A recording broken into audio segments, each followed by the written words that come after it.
Welcome to our continuing stories about Pensacola, Florida, North America's first place city, the city of five flags. In this series, we're talking about how Pensacola and its people dealt with the adventures of World War I, for which we are now just celebrating a century's difference in time. In our first episode, we talked about the continuation of how things were in Europe at the beginning of the 20th century. How the Europeans, as well as people in Pensacola, were enjoying a time of luxury. They were enjoying a time of peace, and things seemed as though they were just going to continue that way, maybe forever. And then we also mentioned the establishment of the dynasties in Western Europe, the dynasties that dealt with such countries as Russia, Germany, Austria-Hungary, England, Turkey, and France, of course, and how these people related to one another through a variety of treaties which they had established sometime earlier in the century. But things went on well, and then in the last episode we mentioned how in the early part of June of 1914, the heir apparent to the Austro-Hungarian throne was involved in a visit to Serbia, and he and his wife were assassinated. And that, of course, triggered the beginnings of the war. In the last episode, we talked about how the various dynasties negotiated with one another, but then in August of that same year, 1914, Austria attacked Serbia, and that, of course, involved all of the other countries because of their ententes and alliances, so that by the time we get into mid-August, World War I had begun. And by the time we reached the end of 1914, this had evolved through the use of what the Germans called their Schlieffen Plan, an invasion of France and Belgium, and things finally had settled down to what became known over time as trench warfare. And so today we want to begin a little bit a different tack and talk about how the Americans and we people in Pensacola were observing these times in Europe. Our president at that time was Woodrow Wilson. He had been in office since the beginning of 1913. Wilson was an academic. He had been a professor and then a president of a university. Then he had become the governor of the state of New Jersey and ultimately had been the Democratic candidate for president in 1912 and had been elected.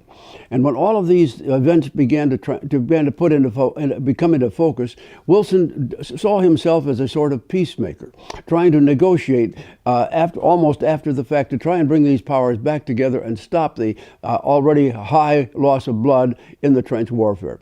But of course, that did not work.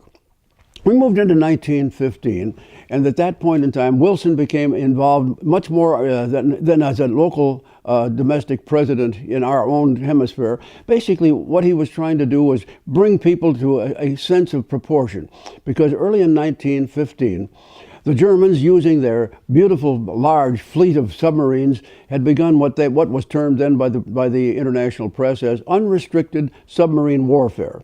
People were concerned about this. People in Pensacola were very concerned because it looked like the commercial traffic between here and the European markets for our lumber might be cut off. And so our people were very much worried about it.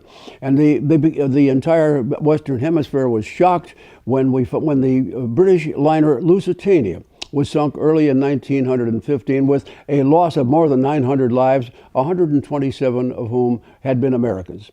Wilson, of course, protested strongly, and his negotiations did succeed in ending unrestricted submarine warfare. They still used the submarines as warfare, but at this point, the Germans would alert the commercial vessel to the fact that that sinking was probable, and that there was not going to simply be a case in which the victims were allowed to die right at sea. So Wilson was very much involved in trying to bring peace to the community and to the world community. And step by step, of course, in our own country and here in Pensacola, people began to take sides mentally. Because we had a very strong ethnic division in our country. We had a lot of people here who were of German ancestry. We had many people who were of Irish ancestry. And in each case, those people couldn't help but take sides mentally with what was going on in Europe, and of course they did.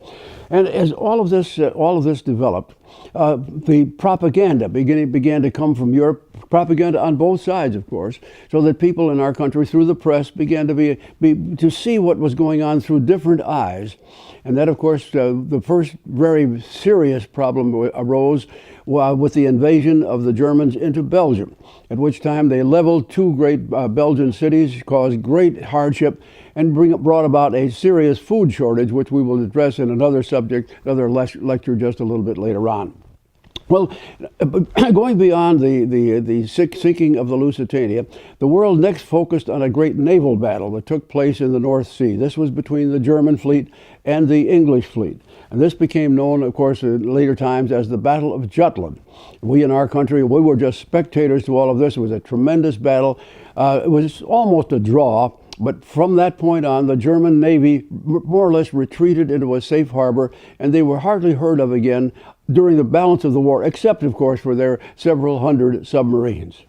Well, here in Pensacola, people began to have great interest in watching what was going on. We had two newspapers, both of which had grown to considerable size by the time we get in 1914-15, and these papers began to give us a much broader look at war happenings than had been the case here back just a few years before, when the United States was at war with Spain.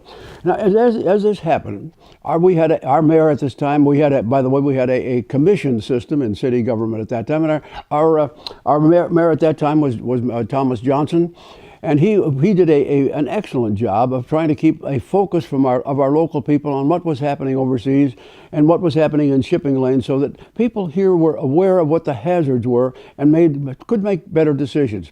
The county commission too was much involved in this, and would become a little bit more so than the following year, when the need came along to give assistance to the opening of a new shipyard here. Well, as we moved along into 1915, the community began to change in other ways.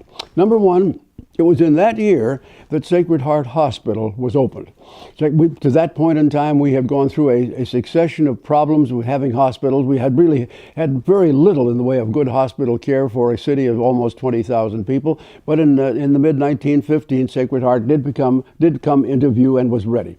Secondly, the area began to be concerned now about what we were going to do about helping people who were being, well, the civilian populations, I guess we would put it, of people in Europe, because they were now being plagued by a shortage of food, medicines, and other things. And our people, as the American people almost always do, they responded. And we began to put together relief organizations to help people.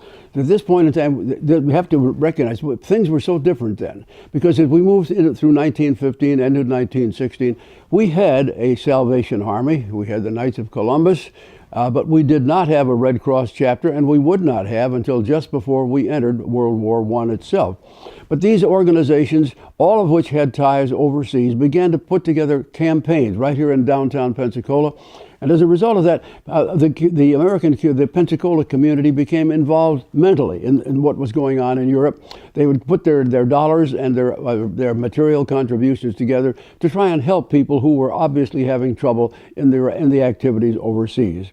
Well, as we move forward still another way, we began to look at what we could do here as we proceeded to deal with the situation here within the public of Pensacola itself. People at this time, we have to recognize we are still in a time long before sulfa drugs or miracle drugs, and disease was beginning to pop up here as it was across the world, because this great interchange of peoples going back and forth between continents. We were beginning to see that sort of thing here, and we were very fortunate that we did have a new hospital that helped us to take care of that sort of thing. It was in 1915 too that we had something else introduced into our community. That was the year that the Pensacola Rotary Club was founded.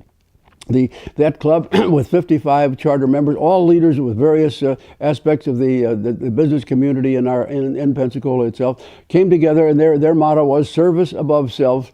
And they began to try and put together campaigns for things that were good in the community. And it's interesting, because up to that point, we really had nothing, no vehicle that aimed at that sort of a progressive attitude in our city, and we were just very lucky to have it.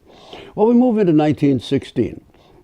The war is continuing in Europe, and we've now reached a point where it has sort of settled down into a terrible trench warfare on the west, and an open warfare but on the eastern side, where the Russians were still battling the Germans, and of course the Turkish Empire was also involved slightly on the southern side of the Russian campaign. But as we moved into 1960, we have two more things that almost are like writing movie scripts. The first one was that as the war progressed, the English discovered that they lacked certain material elements for making munitions. They lacked something very critical that they thought they were well supplied with, but they weren't. And one of their chemists, a man named Chion Weitzman, had an answer. And Mr. Weitzman, or Dr. Weitzman, took his I won't call it invention, his development to the Prime Minister, who at that time was Prime Minister Balfour, and said, I will give this to the British people as my contribution, but I have one request that I would like in return. And Balfour, of course, was terribly anxious to get this formula for munitions.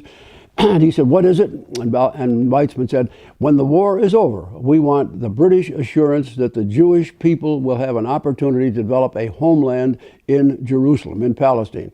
And Balfour said, yes, we will do it. And so the so-called Balfour Declaration became part of the lore of World War I. At exactly the same time, a young English officer who had, for some reason or other, taken a great love of the Turkish character and Turkish culture, began working with tribes within the Arabian community, trying to develop individual groups of Arab background to join the English cause in making war against the Turkish Empire. His name was T.E. Lawrence, and later he became known as Lawrence of Arabia. And what Lawrence was putting together was a force, a kind of a guerrilla force that would attack the Turks here and Turks there. When he began, many of the British officers he worked with thought this was just so foolish, they will never accomplish anything. But as it turned out, by the time the war was over, T.E. Lawrence had done wonderful things. And again, he was working with one objective, to try and create a definite a homeland arrangement for the Arabs, which would be in Palestine. And of course, now you've got the British promising to give the Palestine to one group and then give it to another group. And at the end of the war, well, in another episode, we'll talk about what happened when they finally sat down at the treaty table. So, into 1916, we developed a new industry in Pensacola. This was when Newport Industries came into being, and Newport was a company that extracted naval stores from extracted pine stumps coming out of the ground, and became an industry that would be a cardinal part of war production, and then would serve us here in Pensacola for almost 3/4 of a century. Newport Industries, of course, was on the west side. As we moved toward the end of 1916, we, of course, were coming to a presidential election. And there are a lot of people in the United States that felt that the United States should have been much more aggressive in its approach to the war. Others said, no, we need to be sure that we take care of our own. We don't want to meddle in European affairs. So the election turned out to be between of course, the incumbent Woodrow Wilson and a member of the United States Supreme Court, Charles Evan Hughes. And the election went on. It was a very hard campaign. Wilson's campaign slogan was, "He kept us out of war." Well, the election day came, and the ballots were counted. And when they all went to bed that night, it looked very much as though Hughes had won. But when the final counting was done, California had swung to the Democrats, and Mr. Wilson had been reelected.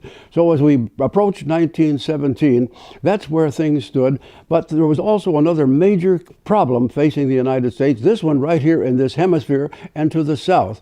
And when we come to our next episode, we'll be talking about all of the problems that the United States was facing and acting upon militarily to the south of us in Mexico.